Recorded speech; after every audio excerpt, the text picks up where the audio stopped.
আসসালামু আলাইকুম প্রিয় দর্শক, আশা করছি সকলেই ভালো আছেন। আর টিভি নিউজ চ্যানেলের পক্ষ থেকে আমি রুবেল হোসেন আপনাদেরকে জানাই স্বাগতম। দর্শক, এই মুহূর্তে বিএনপি চেয়ারপারসন বেগম খালেদা জিয়ার মুক্তি হয়েছে। দর্শক, সেই বিষয় নিয়ে আপনাদের সাথে একটু আলোচনা করব।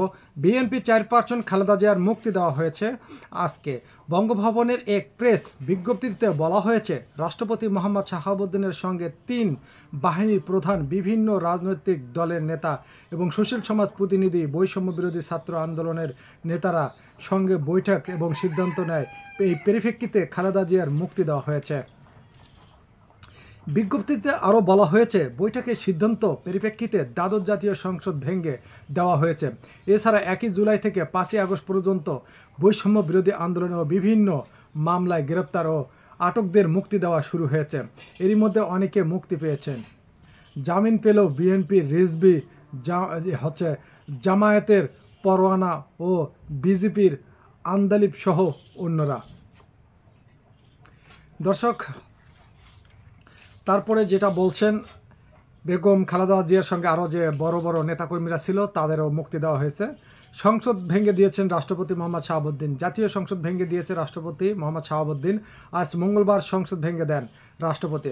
এর আগে বলা হয়েছিল বেলা 3টার মধ্যে সংসদ ভেঙে দেওয়ার আলটিমেটাম দেওয়া হয় বৈষম্য বিরোধী ছাত্র আন্দোলনের পক্ষ থেকে। এরপর মোহাম্মদ শাহাবুদ্দিন সংসদ ভেঙে দিলেন। রাষ্ট্রপতি, প্রেস সচিব এবং জয়নাল আবেদিন প্রথম আলোকে সংসদ ভেঙে দেওয়ার এই তথ্য নিশ্চিত করেন।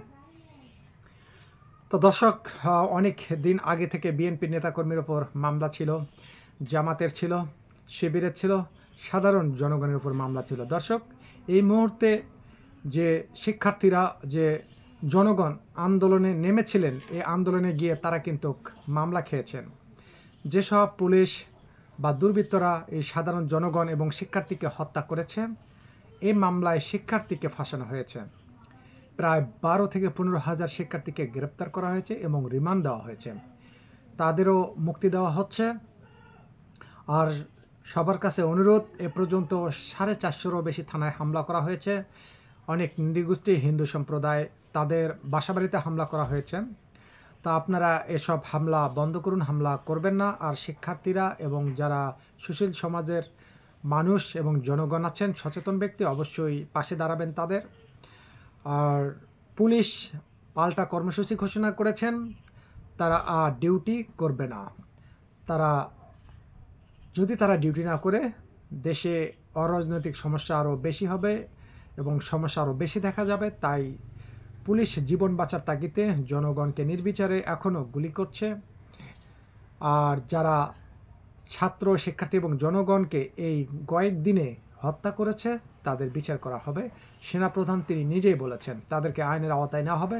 তাই আপনারা আইন নিজের হাতে তুলে নেবেন না। যারা যারা অপরাধী তাদেরকে ধরুন এবং পুলিশের হাতে তুলে দিন। তা দর্শক, আপনাদের সাথে আবারও দেখা হবে নতুন কোনো ভিডিওতে। আজ এ পর্যন্তই। আল্লাহ হাফেজ।